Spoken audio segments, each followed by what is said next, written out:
This is a video on how I created the prototypes and molds to cast these interlocking river rock and square tapered columns. These are separate pieces, although they interlock together. The river rock column is two pieces. The square tapered column is two pieces. They are made from a fiber reinforced cement that is only a ½ inch in thickness when casted. These panels are extremely easy to make, and in this photo here we have a shot of it without the square tapered column. We just put a regular column cap on it, and the rest of these photos are just some photos of the columns in the shop.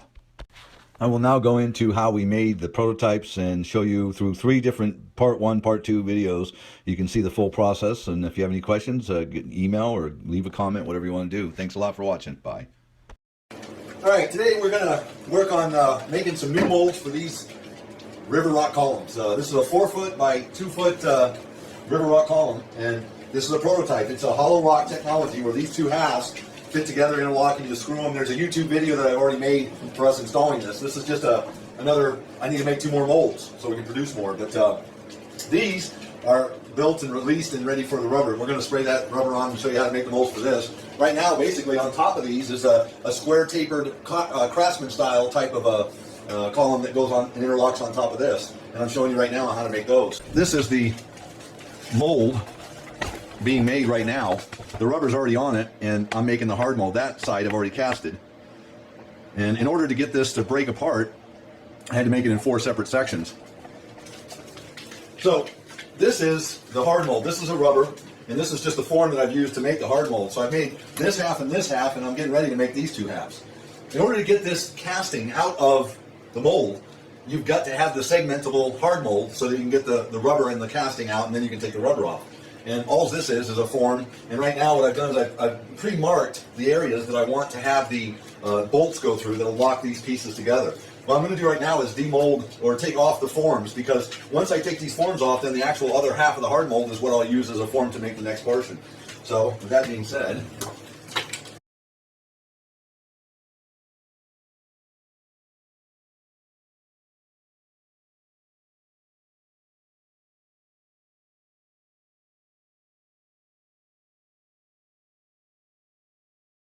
this I'll be able to use on the other one, because this is just 1/2. And again, you'll see that this has the same protrusions, cut-ins on all of it, so that it's basically making that in this form. And when I make the other half up against it, it'll reproduce that, locking in.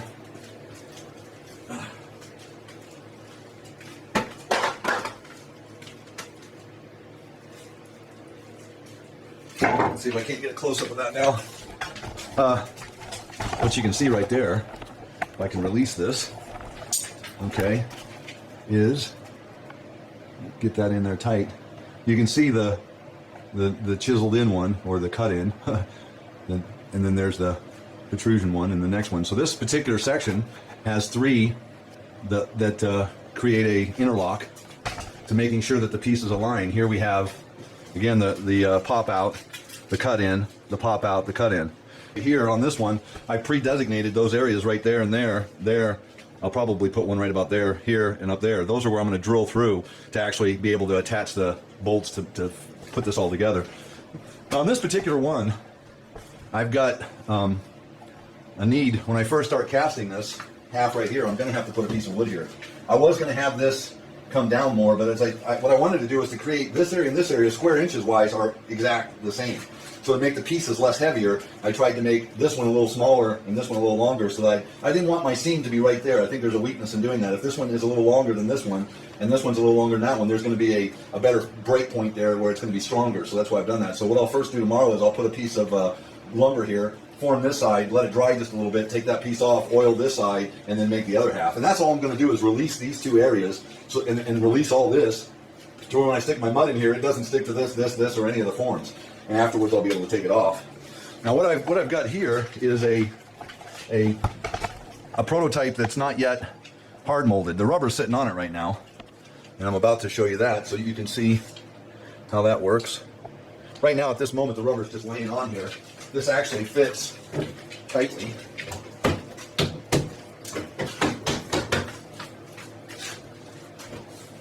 All right, that's on there now, but the hard mold needs to be built over this. Again, this is just giving me the texture. That's all it's doing, is the rubber. That's all it ever does, is give you the texture. But underneath is a prototype. Unlike the river rock, which I made out of cement, when I came to making this Craftsman style square taper column, I just made it out of wood. It was an easier medium to use. And that's generally what the Craftsman style columns are made out of, is wood. So this is the actual piece that I'm making a mold of. And as I said, it's just made out of wood. I've got flanges all the way around it, rubber stops. This is what's helping me make the mold of this. This actually is the column right here. And if you'll notice, let's see if I can't show you that. It's just a hollow structure as well that I've made out of wood and ribbed it so it had torsion, resistance and strength. Basically, it's just a hollow column, half of the column, of course, so that the two pieces interlock. And if you don't remember seeing that video, go back on the YouTube page there and take a look at it. But this is just a 5-foot column. That's all it basically is, and it fits right on top of the River Rock one. And I'm going to attach some photos of it that in the shop how they look. But that is what we're making right here. The other half is just simply a two-piece system that is being molded at this point. So that's what I'm going to do, is I'm actually going to show you this one right here from the start of the rubber on, and then these ones over here, I'll just show you the rubber hard mold and demolding and then the casting on all of them. We're just going to run through the complete phase of how we did this. Obviously, the construction of this particular column, the wood square tapered one, is not going to be shown to you. That's just, cut and screw and glue and, get the molding around and make the profile the way you like it. In this particular case, this was just made from some panels that we had and made to the specifications of, the height, width, and length. And then once I did that, I seamed it and made it interlock, and that can be something that we can educate you on as you go by. So stick with me here and we'll get to this nice square tapered column and the River Rock column that all make one piece. All right, this morning I'm going to pour this half, and remember I have this little indifference, so I've just taken a piece of plywood that's 3.5 inches and taped it as a release. So I'm still going to oil it, just makes it come off easier. What I'm going to do is basically screw it from the backside into this piece. I'm just going to temporarily mount that right there, do my casting here, let this set up just a little bit, take it off, then I'll oil the backside of this and I'll cast this other side. So obviously I don't want to drill in here. I'm going to put 1, 2, 3, which I already marked on the backside of this. 1, 2, 3, 1, 2, 3. I'm going to do it right there. So what I'm going to do right now is just take a drill that's just slightly smaller than the actual screw.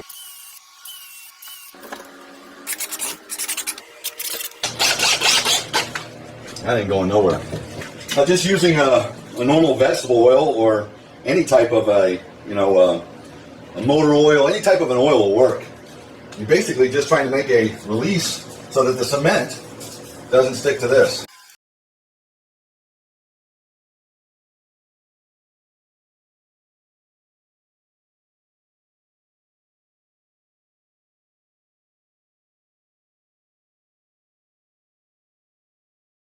This particular edge right here, where this meets, is fairly nice.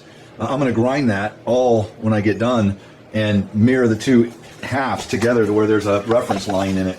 You'll see that as I do that. But even this particular section right here is not as complete as I would like to see it as far as aesthetics, function-wise, it's there. It just needs to be troweled out a little bit more, and I'll grind it before I actually take these halves apart, before I drill the holes. All right, well, I've got it now where it's a beautiful. I spent a little bit of time trialing that, and I lost my camera, so I didn't really get it on camera. But anyway, right now, it's just a matter of, it's a lot easier to trowel it down right now than try and grind it tomorrow. That's pretty good. Now with a quick paintbrush, just to kind of smooth all edges out. Okay, as of this morning, I've got this third piece. There's two over here, and then there's this one. And I just sanded it down a little bit just to give that a nice flat edge. And like I said, before I ever take this apart, I'm going to drill the bolt holes. I'm going to make some reference lines in here, which I'll show you. And that gives you, like I say, a quick reference to saying these pieces are lined up as you're putting them back together. Okay, again, just some regular vegetable oil. Putting it on, getting it covered, doing all areas that the mud is going to touch. That's basically what I try and do.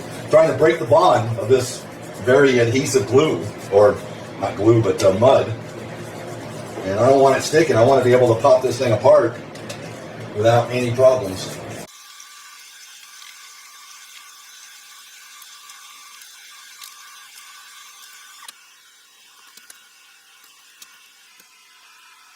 Okay, looks like I got it all mudded there. I just got to brush it in. But you can see this is all now made pretty nice. All of it is 4 pieces now. So it's just a matter now of taking it apart. Well, I'm going to grind the edges all tomorrow, and then drill the holes for the bolts. And then from there, take it apart, and I'll show you that process. Just taking all the forms off of this and then pulling it apart and putting it back together and casting it.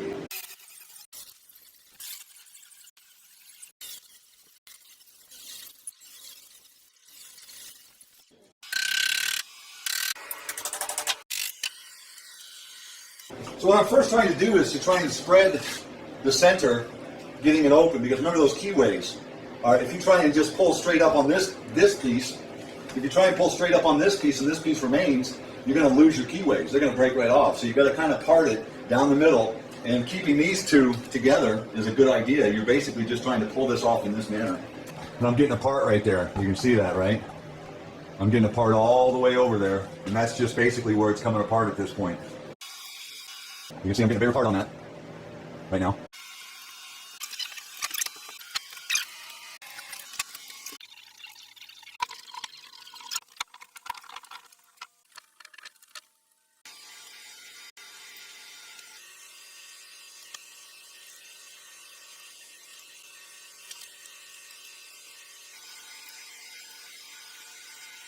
All right, well, we got the casting done yesterday, and I put it in the heat room, got it up to about 75. It's not green, it's dry, and basically just going to use the chain hoist, get it stood up, and demold it.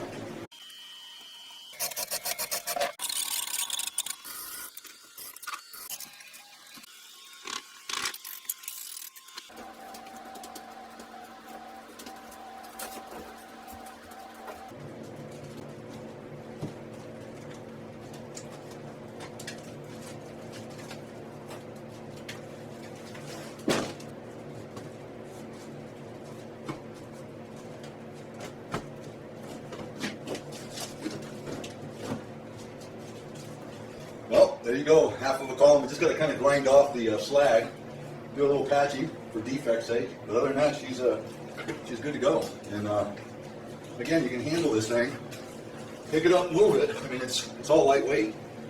It's not anything but success. Well, I hope you enjoyed this video on the river rock and square tapered column.